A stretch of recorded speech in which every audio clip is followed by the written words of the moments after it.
Hi, also from my part. I'm Tamara. As it was told, I work with the Lake of Upper Savinja and Šalek Valley, and today I will represent you the Municipality of Ljubno. The Municipality of Ljubno is a municipality in the Upper Savinja Valley, which was formed at the confluence of the Ljubnica and Savinja rivers, right at the transition from the narrow alpine to the wider pre-alpine valley. It was founded in 1995 and consists of 9 settlements.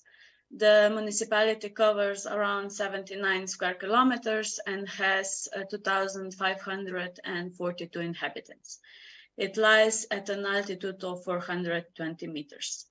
A good 3/4 of the municipality's area is covered by forest. Less than 20% is agricultural land, and only 3% is built up area and other.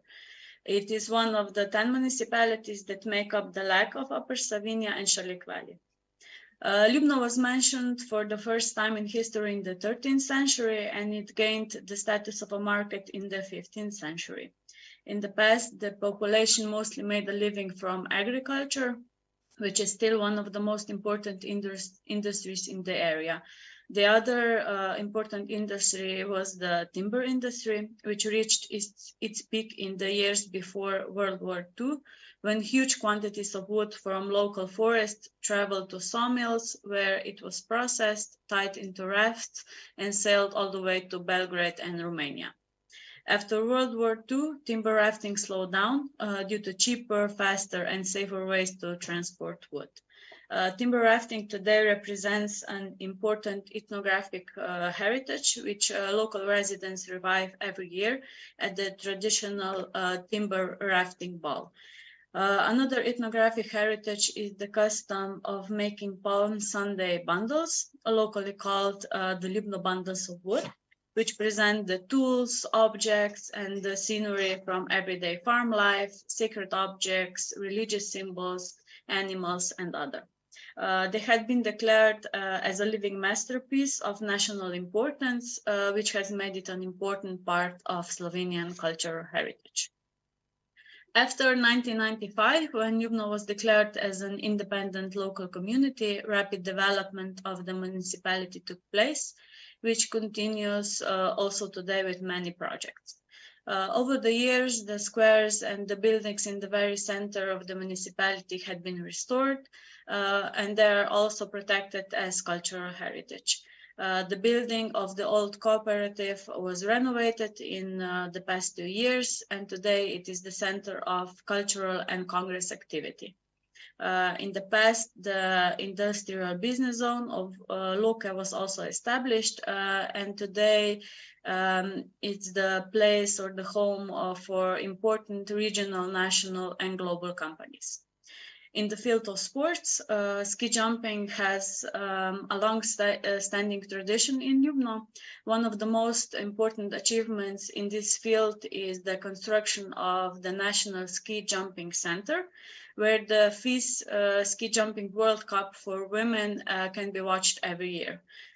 Of course, in addition to the above, the municipality of Ljubno has many other natural and cultural attractions that it can offer to visitors throughout the year. It can also boast with a wide range of social activities, which includes everyone from the elderly to the younger generation who come together during traditional events.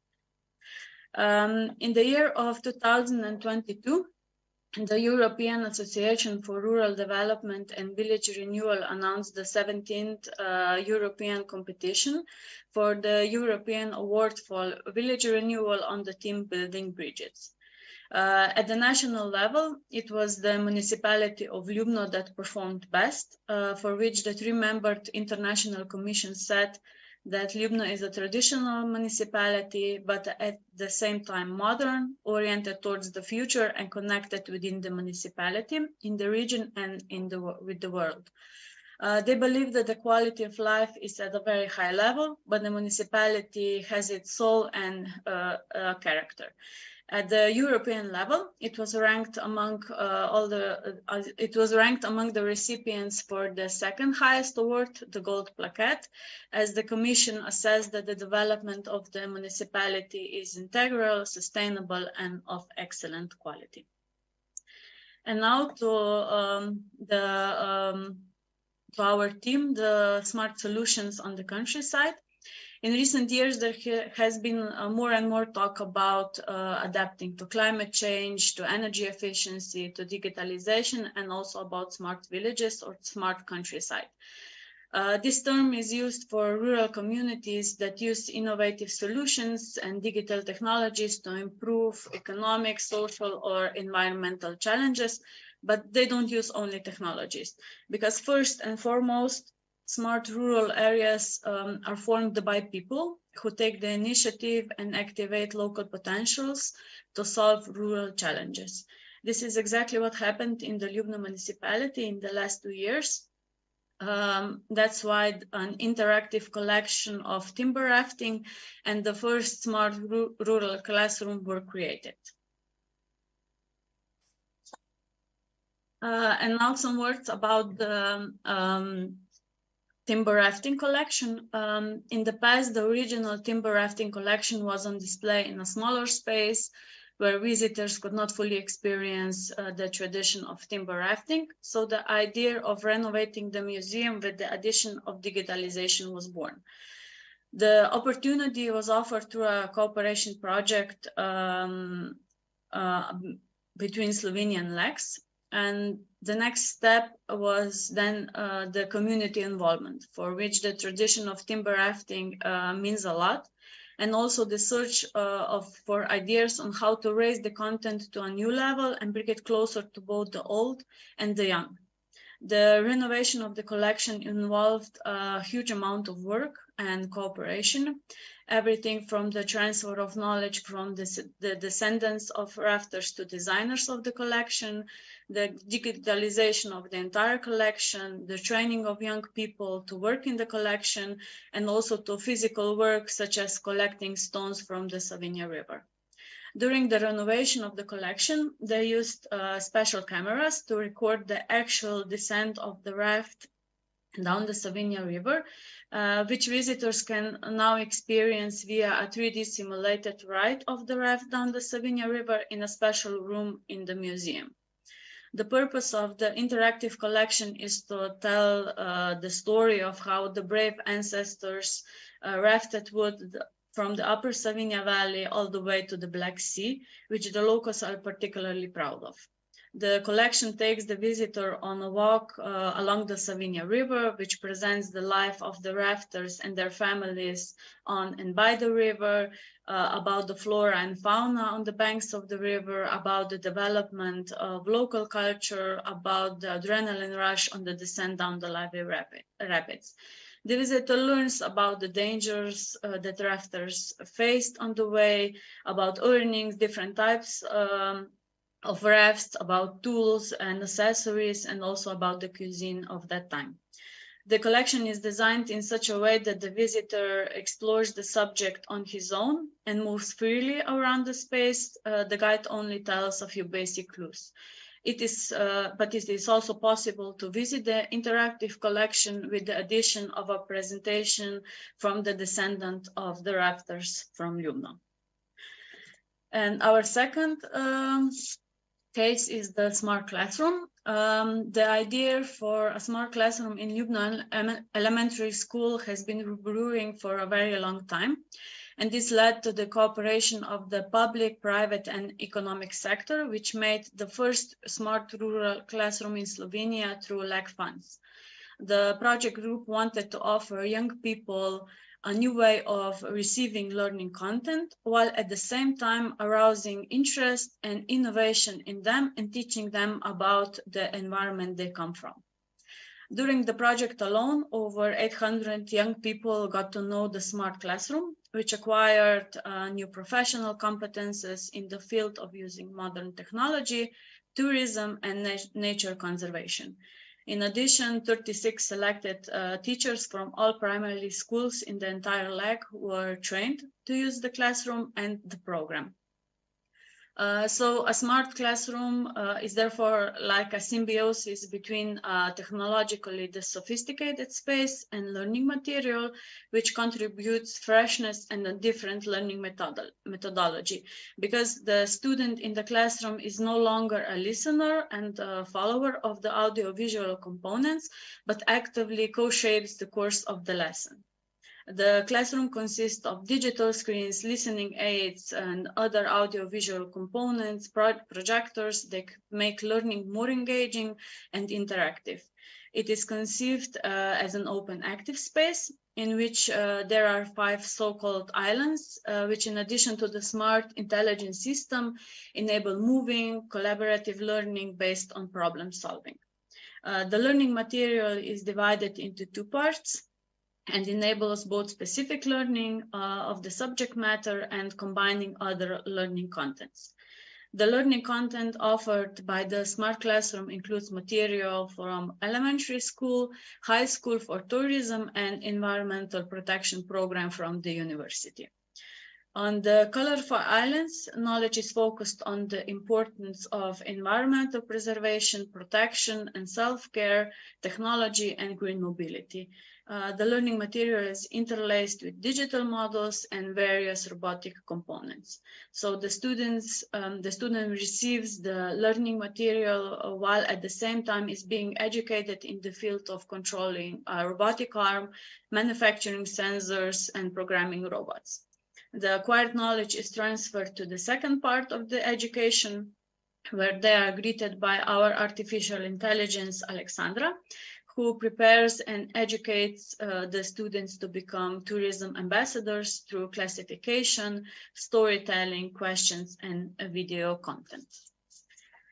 And to conclude, based on what has been presented, we can say that the Municipality of Ljubno is a smart village as it represents a community of people who have taken the initiative and activated local potential to solve challenges in the countryside. The first smart rural classroom and the interactive collection were created precisely because of the need and later the initiative of the local community. So we recognized our potential and activated it, raising it one step higher, while at the same time not forgetting our past, the legacy of our ancestors.